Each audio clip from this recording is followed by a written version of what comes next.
이 시간 성경 말씀 보도록 하겠습니다. 오늘 우리들에게 주신 하나님의 귀한 말씀은 구약성경 시편 92편 말씀입니다. 구약성경 시편 92편 말씀입니다. 1절에서 15절까지 말씀입니다. 우리 다 함께 한 목소리로 합독하도록 하겠습니다. 지존자여 시편강과 비파와 수금의 정숙한 소리로 여호와께 감사하며 주의 이름을 찬양하며 아침에 주의 인자하심을 나타내며 밤마다 주의 성실하심을 베풀미 좋으니이다. 여호와여 주의 행사로 나를 기쁘게 하셨으니 주의 손의 행사를 인하여 내가 높이 부르리이다. 여호와여 주의 행사가 어찌 그리 크신지요 주의 생각이 심히 깊으시니이다. 우준한 자는 알지 못하며 무지한 자도 이를 깨닫지 못하나이다. 악인은 풀같이 생장하고 죄악을 행하는 자는 다 흥황할지라도 영원히 멸망하리이다. 여호와는 주는 영원토록 지존하시니이다. 여호와여 주의 원수 곧 주의 원수가 패망하리니 죄악을 행하는 자는 다 흩어지리이다. 그러나 주께서 내 뿔을 들소에 뿔같이 높이셨으며 내게 신선한 기름으로 부으셨나이다. 내 원수의 보응받는 것을 내 눈으로 보며 일어나 나를 치는 행악자에게 보응하심을 내 귀로 들었도다. 의인은 종려나무같이 번성하며 레바논의 백향목같이 발육하리로다. 여호와의 집에 심겼으며 우리 하나님의 궁정에서 흥왕하리로다. 늙어도 결실하며 진행이 풍족하고 빛이 청청하여 여호와의 정직하심을 나타내리로다. 여호와는 나의 바위시라 그에게 불의가 없도다. 아멘. 요한행복 교재 함께 보도록 하겠습니다. 요한행복 교재 페이지 126페이지입니다. 10월 31일 월요일 시편 92편 제목은 풀과 같은 인생, 나무와 같은 인생입니다. 요절 말씀은 시편 92편 12절과 13절 말씀 함께 다시 읽어보도록 하겠습니다. 의인은 종려나무같이 번성하며 레바논의 백향목같이 발육하리로다. 여호와의 집에 심겼으며 우리 하나님의 궁정에서 흥왕하리로다. 아멘. 본문 말씀 함께 또 읽어보도록 하겠습니다.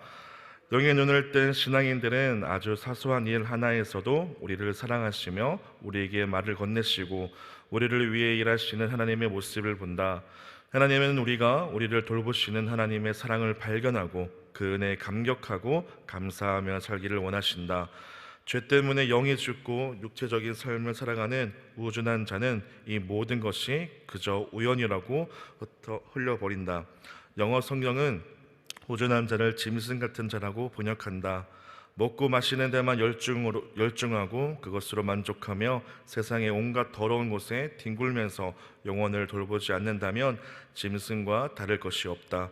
매일의 삶 가운데 역사하시는 하나님의 돌보심을 깨닫지 못한다면 아무리 많이 배웠어도 무직한 자인 것이다. 이처럼 하나님을 모르는 악인의 삶은 빨리 시들어버리고 마는 풀과 같다. 잠깐은 화려할지 몰라도 죄악의 땅에서 더러운 물을 먹고 자라난 풀과 같이 곧 영원히 멸망하고 말 것이다.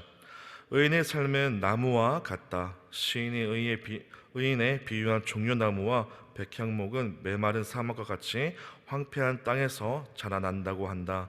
이 나무들은 비록 황폐한 땅에서 자라지만 사막 가운데 숨겨져 있는 거대한 샘에서 물을 빨아들여 번성한다.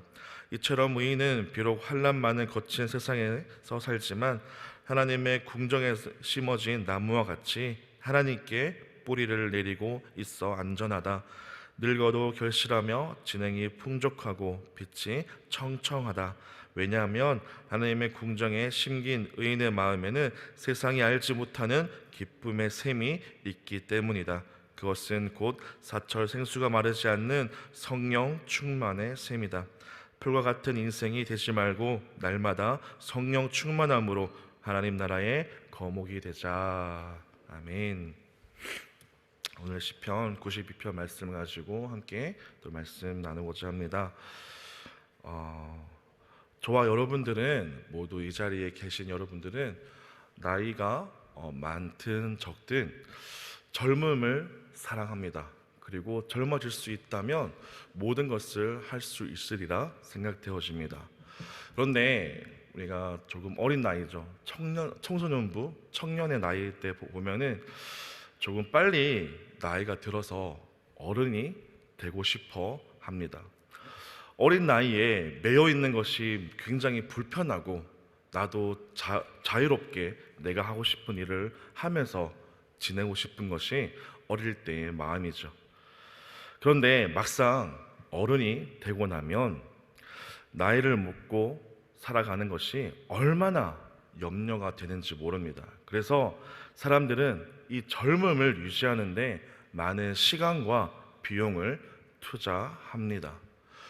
요즘 청년들에서는 남자들도 화장을 굉장히 많이 합니다. 피부 관리를 하는 것은 물론이고 때에 따라서는 남성들도 여성들도 따지지 않고 성형도 불사할 정도로 그 젊음을 사랑하고 유지하기 위해서 수단과 방법을 가리지 않는다는 것입니다. 오늘 시편 92편 저자는 나이가 들어도 청청하고 이 젊음을 유지할 수 있는 귀한 방법을 알려주고 있습니다. 그래서 오늘 젊어지실 수 있는 비결을 알려드리도록 하겠습니다. 말씀 보기 전에 본문으로 들어가기 전에 14절 말씀을 다시 한번 우리가 읽어보겠습니다. 14절 말씀에 늙어도 결실하며 진액이 풍족하고 빛이 청청하여. 아멘. 시간이 역설이 아닐 수 없습니다. 나이가 들어서도 여전히 결실하고 진액이 풍성하고 빛이 청청하다고 지금 말씀해 주고 있습니다. 나이가 들었는데 어떻게 이런 일이 일어날 수가 있겠습니까? 나이가 들면 결실할 수 없고 진액이 마를 것이고 빛도 바래는 것이 정상적인 일입니다. 그런데 나이를 들어서도 여전히 결실할 수 있는 젊음이 우리에게 있고 진액이 풍성해서 마르지 않고 얼굴빛은 젊음같이 여전히 밝고 풍성할 수 있다면 저와 여러분들은 아마 우리가 가진 모든 것을 다 주면서 그 젊음을 유지하고 사고 싶어 하실 것입니다. 그런데 하나님 안에서 이런 젊음을 누리고 유지할 수 있는 비결이 있다고 오늘 말씀해 주고 있습니다. 오늘 본문 말씀 시편 92편 말씀은 안식일에 찬송의 시라는 제목을 표제어를 가지고 있습니다. 우리 1절과 3절 한 묶음으로 되어 있는데 다시 한번 크게 읽어보도록 하겠습니다. 지존자여 시편강과 비파와 수금의 정숙한 소리로 여호와께 감사하며 주의 이름을 찬양하며 아침에 주의 인자하심을 나타내며 밤마다 주의 성실하심을 베품이 좋으니이다. 아멘. 안식일에 주의 전에 올라온 하나님의 백성들이 하나님의 이름을 찬양하고 이름을 높여드리는 찬송가가 오늘의 말씀입니다. 성도들은 여러 가지 악기로 하나님을 찬양하며 하나님 앞에 기쁨으로 감사로 나아가고 있습니다. 즉 우리가 젊음을 유지할 수 있는 비결은 하나님을 항상 찬양하고 기쁨으로 감사하는 것입니다. 아침마다 밤마다 주의 인자하심을 노래하고 주의 성실하심을 찬양하는 것이 우리가 젊음을 유지할 수 있는 가장 중요한 길이라고 오늘 말씀을 통해서 알려주고 있습니다. 우리 인간은 영혼과 육체로 이루어져 있습니다. 영혼과 육체는 분리되지 않고 하나로 연결되어 있습니다. 그렇다면 영혼이 기뻐하고 행복해하고 즐거움을 누리면 당연히 이 육체에 영향을 준다는 것이죠. 그러나 마음이 병들고 힘이 들고 영혼이 걱정과 그 염려로 사로잡혀 있다 보면 육체도 그것 때문에 진액이 마르고 열매는 사라지게 될 것이고 빛은 바랄 수밖에 없다는 것입니다. 우리가 염려와 걱정으로 근심으로 시간을 보낸다면 얼마나 이 육체가 힘들어지고 또 늙어지고 아픔을 경험하지 않습니까? 오늘 우리가 젊음을 유지하기 위해서 항상 하나님 앞에 찬양하고 감사하는 것이 얼마나 중요한 것인지 하나님은 이 말씀을 통해서 깨닫게 해주십니다. 아침 가장 이른 시간에 여기 나와 있는 주님의 귀한 백성들처럼 하나님의 전에 나와서 찬양드리고 밤에 잠들 때에도 인생의 많은 짐들을 끌어안고 잠들지 않고 하나님 앞에 감사하고 찬양하고 잠을 청한다면, 두 다리 쭉 뻗고 주무신다면 그 젊음을 유지하면서 하나님께서 베풀어 주신 그 은혜와 사랑 안에 온전히 거하면서 살 수가 있다는 겁니다. 우리 모두가 걱정, 염려는 다 내려놓고 하나님을 아침마다 밤마다 찬양하며 감사하러 나가는 하나님의 귀한 백성들 되시기를 바랍니다.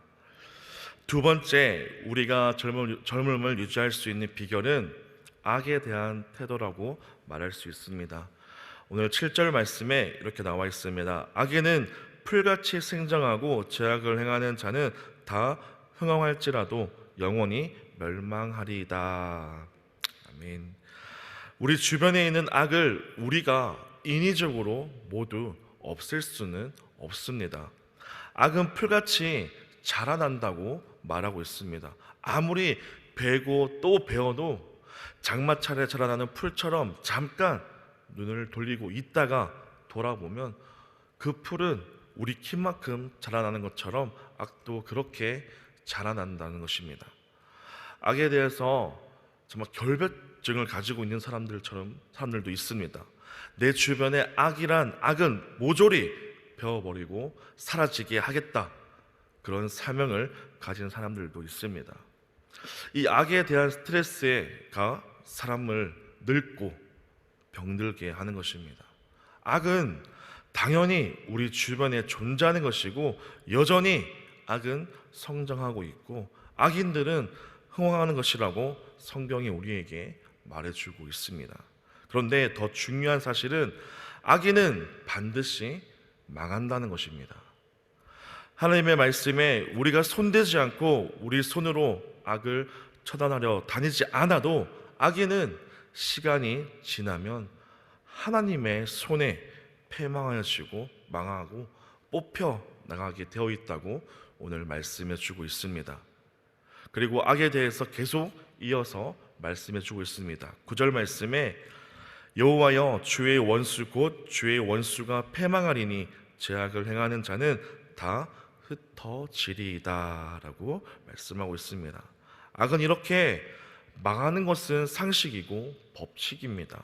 그러므로 우리 주변에 있는 여러 악들 때문에 힘겨워하지 마시고 스트레스 받지 마시기를 바랍니다. 악이 지금 풀처럼 자라고 우리 키보다 더 높게 뻗어 있다 할지라도, 그러나 하나님의 섭리와 하나님의 불꽃 같은 손길이 그 악에 떨어질 때는 악인은 당연히 패망하게 되는 것입니다. 악 때문에 너무 마음 쓰지 마시고 주의 길을 온전히 걸어가시기를 소망합니다. 하나님의 백성답게 내가 할 일에 마음을 쓰고 오늘도 하나님의 자녀답게 어디에 서 있어야 하는지, 무엇을 하면서 살아가야 하는지, 가야 할 길만 걸어가는 주님의 귀한 백성들 되시기를 소망합니다. 그렇다면 우리는 악 때문에 이 젊음을 낭비하지 않아도 될 것이고 마음이 상하지 않아도 될 것입니다. 자, 세 번째입니다. 우리가 영원한 젊음을 유지할 수 있는 것은 내가 있어야 할 자리가 어디인지를 깨닫는 것입니다. 13절 말씀을 마지막으로 한번 읽어보도록 하겠습니다. 오늘 본문 말씀 13절 다 함께 읽어보도록 하겠습니다. 여호와의 집에 심겼으며 우리 하나님의 궁정에서 흥왕하리로다. 아멘. 여호와의 집에 심겼다는 말씀은 우리가 나무라는 의미입니다. 하나님께서는 우리 인생을 나무로 표현해 주고 있습니다. 나무는 줄기도 있고 가지도 있고 풀도 있고 나뭇잎도 있고 꽃도 있습니다. 근데 가장 중요한 뿌리가 있다는 것입니다. 시편 1편에도 악인과 복 있는 사람을 비교하는데, 악인은 바람에 나는 겨와 같고 복 있는 사람은 시냇가에 심겨진 나무라고 말씀해 주고 있습니다. 바람에 나는 겨는 뿌리가 없습니다. 자신의 의지대로 바람에 따라 동서남북 자유롭게 날아다니는 것이죠. 바람에 나는 겨를 볼 때 한편으로는 정말 자유롭고 행복하겠다라고 생각할 수도 있습니다. 바람에 이리저리 날아다니면서 온갖 곳을 구경하며 얼마나 행복할까라고 생각도 할 수 있다는 거죠. 하지만 바람에 나는 겨는 뿌리가 없다는 겁니다. 뿌리가 없다는 것은 열매를 맺을 수가 없다는 것입니다. 악인의 삶은 이와 같은 것입니다. 하지만 시냇가에 심겨진 나무, 여호와의 집에 심겨진 나무는 온전한 하나님의 그 열매를 맺을 수가 있다는 것입니다. 여호와의 집에 심겨진 나무는 하나님과 가장 가까운 곳에 뿌리를 내리는 사람들입니다. 우리가 영원히 열매를 맺고 마르지 않고 진액이 풍족하고 그 빛이 푸르고 청청하기 위해서는 하나님과 가장 가까이 있어야 하는 것입니다. 하나님의 전 안에, 하나님의 뜰 안에 우리의 뿌리를 깊이 내리기를 소망합니다. 때로는 사단이 우리를 시험 들게 합니다. 자유롭게 홀홀 날아다니는 것이 인생의 큰 낙이 되는데, 그곳에 불편하게 왜 뿌리를 내리고 정착하고 있느냐고 우리에게 계속 속삭입니다. 하지만 우리의 뿌리가 깊이 하나님과 닿아 있고 열매 맺는 즐거움이 무엇인지 몰라서 그렇게 말하는 것입니다. 부디 하나님 안에 가장 가까이 뿌리를 내리시기를 소망합니다. 그래서 하나님께서 원하는 열매를 가득 맺어서 영원히 결실하는 좋은 나무가 되시기를 소망합니다. 그 말씀처럼 진행이 풍성하고 잎이 푸른 젊음을 유지하는 주님의 귀한 백성들로 살아가시기를 소망합니다. 기도하겠습니다. 사랑의 주님, 하나님 그 은혜 안에서 우리의 영혼의 젊음을 유지하기 원합니다. 하나님께서 바라시는 그 믿음에 굳게 서 하나님 앞에 뿌리 내려져서 하나님의 귀한 열매를 맺을 수 있는 삶이 될 수 있도록 축복하여 주시옵소서. 하나님, 하루를 살아갈 때 내가 무엇을 하며 내가 어디에 서 있으며 내가 어떻게 무엇을 위해서 살아가는지 기억하며 살아갈 수 있기를 원합니다. 그 모든 것이 하나님의 영광을 위하여서 하나님과 함께 하나님 앞에 뿌리 내려서 살아가 하나님 앞에 능력받고 도움받을 수 있는 귀한 삶이 될 수 있도록 축복하여 주시옵소서. 오늘 하루의 귀한 삶 가운데 주님께서 지키시고 하나님의 그 사랑과 그 은혜 안에 온전히 갈 수 있도록 축복하여 주시옵소서. 살아계신 예수님의 이름으로 기도드립니다. 아멘.